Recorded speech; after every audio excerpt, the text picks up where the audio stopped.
This is Hidden Killers with Tony Bruschi. Here now, Tony Bruschi. The company you keep, it certainly matters. Your mother may have told you that. Someone in your past may have said, you don't want to be judged by those friends of yours. They're from the other side of the tracks, so they might get you in trouble. Russell Laffitte didn't learn that. You could say the fall began with a signature, not a scream, not a shot, not a smoking gun, just a name on a loan, a check cashed too easily, a form filed in trust, and file filled with lies. That's the tragedy of Russell Laffitte. Not that he cracked under pressure, but that he didn't have to be pushed all that hard. On September 29th of 2025, inside a Charleston federal courtroom, the former CEO of Palmetto State Bank stood quietly as the judge sentenced him to 5 years in federal prison. He was once a rising star in the low-country banking world. Independent Banker of the Year in 2019, in fact. The scion of a family whose name carried weight across Hampton County. The man whose signature, for decades, unlocked money, houses, opportunities for others and for himself. But today, that same signature was the closing argument. Evidence of every choice he'd made, every deal he didn't just enable, but engineered. Laffitte, now 54, has already served 13 months in federal custody after being convicted in 2022 on 6 counts of bank fraud, wire fraud, conspiracy, and misapplication of funds. You know, like you look for in your local community banker. But an appellate court vacated that conviction in 2024, citing a mishandled juror substitution. He could have fought it. Could have taken a second swing at clearing his name. Instead, he pled guilty. And for that, we'll give him some credit. That alone tells you something. Because unlike Alec Murdaugh, whose crimes bled into every headline and courtroom, Laffitte's were quieter, drier almost. The kind of crimes people talk about over spreadsheets and settlement statements, not body cams and bloodstains. But they're no less devastating. According to federal prosecutors, Laffitte used his power as CEO of Palmetto State Bank not to protect the people who trusted him, but to protect Alec, to feed his schemes, to float his debts, and to keep the good old boy machine running just like a little bit longer, like we do here in the low country, even as the wheels were already flying off. And I'm not trying to insult the low country. I know that kind of came across that way. I vacationed there this summer. Lovely place. I freaking loved it. It is beautiful. Charleston, Savannah, Hilton Head. My goodness. What a lovely place to live.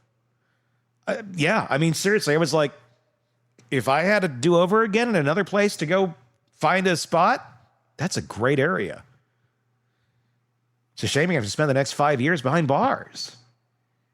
The details are meticulous. Laffitte served as a conservator and personal representative for multiple clients Murdaugh brought him, often vulnerable individuals or minors who had received large legal settlements. Those settlements were supposed to be held in trust. Instead, Laffitte treated them kind of like a private slush fund.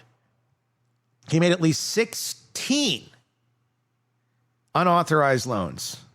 The recipients, himself and Alec Murdaugh. He moved checks written for clients directly into bank accounts that benefited Alec, hiding the paper trail with memo lines and misleading documentation. One of those clients was Hakeem Pinkney, a deaf man, rendered quadriplegic in a catastrophic accident. Yeah, robbing from him. Another was Hannah Plyer, who lost her mother and brother in a car crash when she was just a child. Their settlement money, lifelines meant to provide care, therapy, security, education, was drained in the service of Murdaugh's mounting desperation. And Laffitte was the banker who kept the train running. It wasn't just that he let it happen. It's that he made it possible. In one instance, Laffitte approved a $750,000 beach house renovation loan Money that never touched a hammer or a saw. Instead, nearly half of it went to cover Murdaugh's overdrawn accounts. Another $680,000 in bank fraud was quietly sent to Murdaugh's law firm in October of 21, right around the time the walls started closing in. This wasn't a man swept up in something too big to control. This was a man making choices, deliberate, sustained, profitable ones.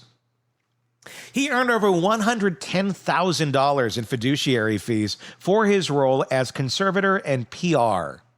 And when the payments came in, he made sure the checks didn't bear his name, often having them written to the bank itself, then routing them internally. It's not a mistake. That is a playbook. So why did he do it? That's an uncomfortable question. At the very heart of this story, was Russell Laffitte fundamentally a dishonest man, or was he drawn into orbit by someone more charismatic, more manipulative, more powerful?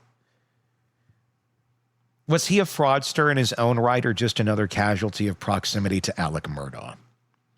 His defense team leaned hard into that narrative during his original trial. They said he was used, deceived, that Alec had a way of bending people, that even smart, seasoned professionals couldn't see past the performance. And sure, Murdaugh could be persuasive, charming even. For decades, he had his last name opening doors across the Low Country. He wore the legacy of a dynasty, 3 generations of prosecutors in a place where the law often felt like a family business. But the facts don't support the dupe defense. Not anymore. In his 2025 plea agreement, Laffitte explicitly admitted that he knew what he was doing, that he was aware the funds belonged to injured clients and minors, that he structured transactions to avoid triggering oversight, that he failed to file suspicious activity reports when he should have, that he wasn't just along for the ride, he was behind the wheel for a large part of it as the getaway driver. It doesn't absolve you of anything, whether you now regret it or not. That admission guts the illusion of innocence, and it forces us to wrestle with a deeper truth. Sometimes the people enabling the worst crimes look nothing like villains. They wear ties. They go to the Rotary Club. They chair boards. They don't snap. They erode. In many ways, that's what makes his story so devastating. It's not just the theft, it's the betrayal, the quiet, calculated way someone in a position of immense trust decided that the rules didn't apply when friendship or power was on the line. And that betrayal doesn't stop at Russell Laffitte. He's just one part of the infrastructure that allowed Alec Murdaugh to keep the illusion going far longer than he should have. Another was Corey Fleming, the attorney friend who helped steal from the Satterfield family. He's serving 46 months federal, plus 10 years state. Together, these weren't just isolated enablers. They were a system, a network, a closed loop of privilege, proximity, and self-interest. What you see in the Murdaugh saga again and again is how deep that loop ran, how long it took for accountability to crack through, and how many people had to be hurt financially, emotionally, sometimes fatally, before the music finally stopped. Russell Laffitte may not have pulled any triggers, but he helped keep the lights on, and not in a cheeky Tom Bodette sort of way. He helped keep the money moving, and in doing so, he made the destruction ever too possible. The state of South Carolina hasn't finished with him yet. On September 25th, 2025, just days before his federal sentencing, Laffitte pled guilty to 8 state charges, including criminal conspiracy and breach of trust. He's scheduled to be sentenced on those charges in mid-October. The state has agreed to conduct an 8-year sentence, a concurrent 8-year sentence, which would effectively run alongside his federal time. And if early projections hold, that could mean that he might be out as soon as May of 2027. Whether that feels like justice probably depends on which side of the checkbook you were on. let's be honest, there was really only one other person on the other side of the checkbook, Alec Murdaugh. But here's what we do know. Lafitte has already paid back over $3.5 million in restitution. And victims like the Plyer sisters and the Pinnicky family, while irreparably harmed, have at least seen acknowledgement of the wrongs done to them. There's no dramatic courtroom moment to end this chapter. There's no shocking confession. Just a banker in a suit standing before a judge accepting that what he did can't be undone. Not by money, not by apologies, not by blaming someone more famous. The deeper truth here is quieter and more insidious. Evil doesn't always announce itself with blood and violence. Sometimes it slips through the side door, wearing a blazer, shaking your hand. Would you like some popcorn? We got hot dogs in the parking lot, soft drinks. Come on out.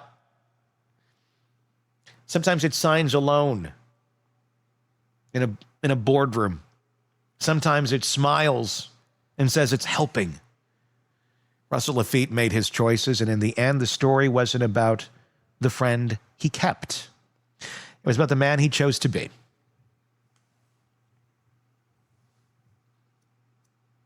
And that's how this chapter of the Murdaugh saga ends. Give me your thoughts in the comment section on YouTube. If you're not already there, search us, find us on YouTube. Hidden Killers with Tony Bruschi. That's where we are. And you can do that same search wherever you get podcasts in case you're currently watching us and you'd like to listen to us on the go. We're everywhere. You get podcasts, just search Hidden Killers with Tony Bruschi to take us along with you. All right, until next time, my name is Tony Bruschi. We'll talk again real soon. Want more on this case and others? Then press subscribe now and don't miss a moment of true crime coverage from Tony Bruschi and the Hidden Killers podcast.